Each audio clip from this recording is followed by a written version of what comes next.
Today I'm going to break down exactly what the Soul Stone and Soul World is in the movies and in the comics. Obviously they're going to be spoilers, and hopefully I'm going to be able to explain exactly what happened when Thanos just like that snapped his fingers in the movie.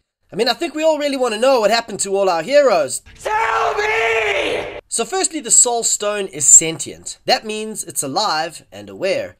It can make its own choices. It actually has the desire for souls. The Soul Stone can trap souls within what is called the Soul World. Now, the Soul World is a pocket dimension within the Soul Stone. The idea of the Soul World was first introduced in 1977's Avengers Annual number 7. Adam Warlock and Gamora were able to enter the Soul World. And that was back in the comics when the Soul Gem was still green. Thanos had seen Adam Warlock die, and he was surprised when he was able to come back as the Ultimate Avenger and ultimately defeat him, only once more to go back to the Soul World. It was Captain Marvel, who would eventually become Captain Marvel in the comics, who actually thought that he had died, but he had just gone back to the Soul World. And we've already in fact been introduced to the Soul World and had a glimpse of it in Avengers Infinity War. Just after Thanos snapped his fingers, he talks to young Gamora, his little one. When he was speaking to young Gamora, I believe this is actually Gamora's soul that Thanos is speaking to. And it's not just an hallucination. There are many instances of those who have been in the Soul World in the comics, including most famously Adam Warlock, who is very much tied to the Soul Stone, and Norrin Radd, the Silver Surfer, amongst many others. Gamora's soul asks him, "What did it cost you?" "Everything." A price the Red Skull wasn't able to pay to obtain the Soul Stone, as he never loved anyone. Adam Warlock was again able to enter and exit the Soul World in the events of the 6-issue miniseries Infinity Gauntlet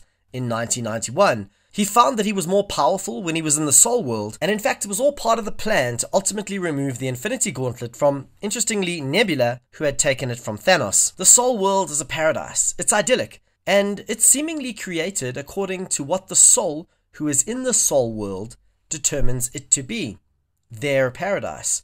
For example, when Thanos entered the Soul World, after snapping his fingers, he saw the gazebo-like structure from Zenwaberi, where Thanos first met Gamora as a child, her home world. In the Infinity Gauntlet comic, when Adam Warlock was in the Soul World in the Soul Stone, he was able to use the power of the Soul Stone to disrupt the other 5 Infinity Stones and ultimately obtain the Gauntlet to get it off Nebula's hand. Now, the Soul Stone has the power to peer into another soul and reveal truth, known as the cold light of truth. It's perhaps through this power that the Red Skull knew Gamora and Thanos' names when they approached him on Vormir, and I think that certainly Gamora's soul is trapped in the Soul World. The Soul Stone also has the power to attack other souls. The Red Skull even says that soul holds a special place among the Infinity Stones.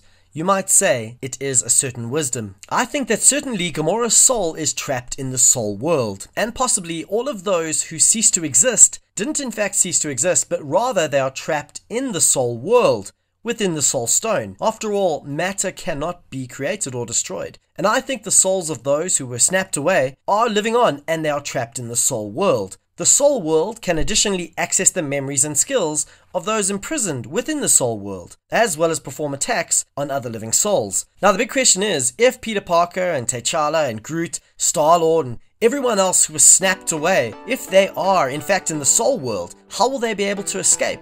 Will we see Adam Warlock, who has already been teased in Guardians 2 and has a great knowledge and understanding and relationship with the Soul Stone and the Soul World? And will perhaps Nebula still play a part, as in the comics it was her that obtained the Gauntlet and was able to reset time back 24 hours and restore all of those who were destroyed? She's currently on Titan with Tony. Both Tony and Nebula will be doing whatever it takes, of course, to reverse what has happened. I do think, however, that those who didn't die in the snap, as it were, in other words, Heimdall, Loki, and Vision, are indeed dead, and we won't see their return. Do you think that half our heroes actually did cease to exist in the snap? Or could they actually be imprisoned in the Soul World pocket dimension within the Soul Stone? And what do you think about the Soul Stone being sentient? What's up with that? Let's discuss in the comments below, and also please give suggestions for me for future videos. Please like this video if you did in fact like it, and subscribe to the channel for lots more Infinity War and Marvel content. Thanks for watching, cheers for now.